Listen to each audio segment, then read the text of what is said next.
All right, Annabelle, we're here in Utah. Yes, we are in Utah. How are you feeling today out here at Demo Day? Pretty zenned out. You look really relaxed. Home will do that too. Did you special order your tutu? I see it was delivered. Yeah, it was a special order. I like to order things online, but Amazon couldn't quite make it. I tried for Prime, but I got an on-the-water delivery. Very cool. You look very relaxed considering only a few short weeks ago you were hammering it out in Molokai. No, that was 8 days ago. 8 days ago. Only 8 days ago. It's like a whirlwind away now. Back to the zone. So how did you go from being in your winter wonderland to suddenly being in the sweltering heat of the Channel of Bones? Well, I like to go with flow. I wanted to go home. I went home. I managed to surprise my family. That was epic. I got a good dose of winter, which was long overdue. And while I was up the mountain, what? I was on the lift with one of my oldest skiing buddies. We grew up training together. We had so much fun. I was like, yeah, there's a bit of an event in Hawaii in a couple of weeks. I was like, what? I wonder if I can pull it off. This is what we're thinking while we're dressed in layers and layers. It's minus 20 Celsius. And we've got the biggest grins from ear to ear from having so much fun. Like bombing down the mountain like we've always done. And yeah, 2 weeks later. Actually, it was less than 2 weeks later. I think it was like 10 days later. How did you even manage the equipment? I sent an email to Mr. Zemansky and I was like, yeah, I shipped a board yesterday. It'll be arriving on the 16th. So they were ready for you. I don't know what preempted him. Actually, no, I know what preempted him to send another board. Someone had already bought a board on Oahu and had shipped it to them. That person did not need it to do Molokai and was so nice enough to go, yeah, she can borrow it. It's like, thank you, Herbie.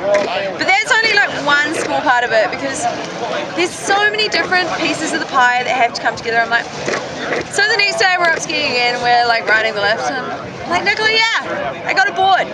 I got to find an entry. Yeah, there was a lottery and stuff, and sure enough, send another email, and the reply comes back, yeah, you can have a late entry. I'm like, oh my god, are you serious? And mild disbelief because it had been so oversubscribed in 2015. So I'm like, that's fine. I wonder if those flights are still looking pretty good on the way back to the States via Oahu. So I have a board. I know I can get an entry. Now I've actually got to get from the bottom of the South Island of New Zealand to Oahu. All the airlines are having sales. Let's book a flight. And then I was like, oh my goodness, am I actually sure that I really want to go through with this? Because I've done it before. I did it in 2011 and I kind of winged it that time. And I was like, you know what? I know what I'm letting myself in for. And I was like, take a deep breath, count to 3. Let's just do it anyway.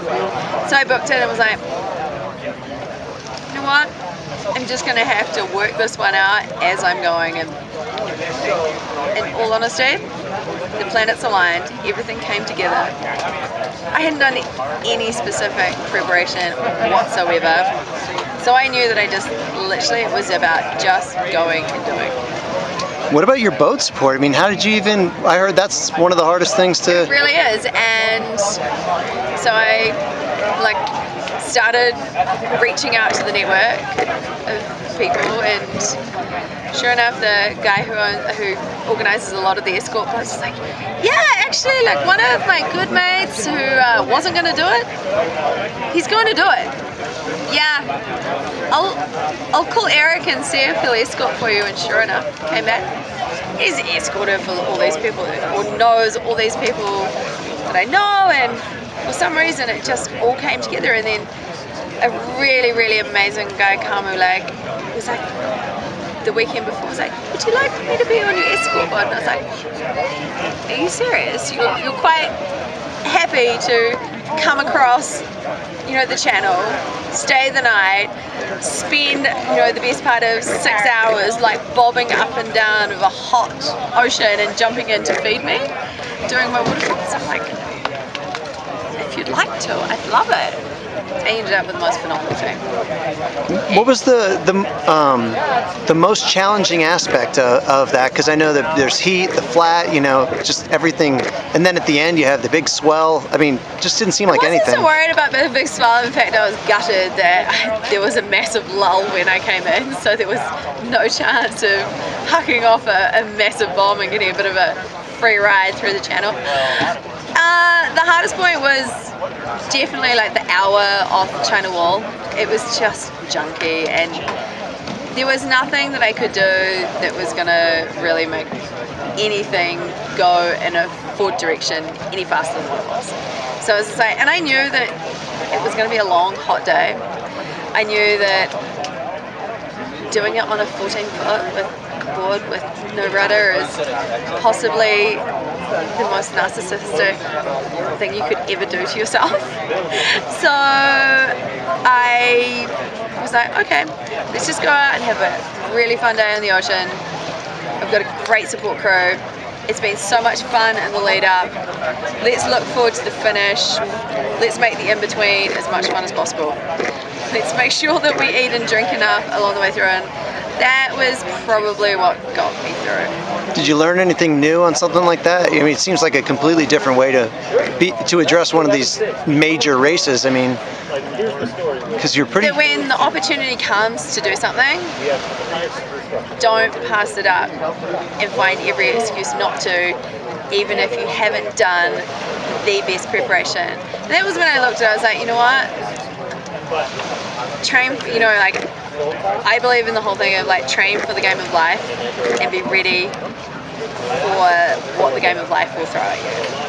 And sure, yes, I definitely chose to do this, but a lot of the things that I do on a day-to-day, week-to-week, month-to-month basis allowed me to be in a situation that I was able to first complete, but then totally blow through any of my expectations of what I had for the event. So now you're back. Are you staying here, or what are you preparing for? What's your next major?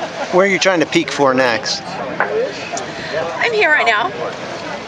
We'll take that one week by week. Good. Literally week by week. See how things go, how things feel. There's a few things going on between now and the end of the year, but things keep popping up, things keep disappearing. I'm not a mind reader, I don't have a crystal ball. If you have a crystal ball and would like to gaze into it and tell me exactly what's going to happen, that's all good. All I can do is be prepared for some of the things that I think might happen and continue to keep adding in as much of the awesome stuff, like being here, being at home, being back in California, being in Hawaii, etc., into it as much as possible. And I think that is pretty, that's my end goal for the back half of summer. Well, congratulations, you killed it. Have fun in your dress-up paddle.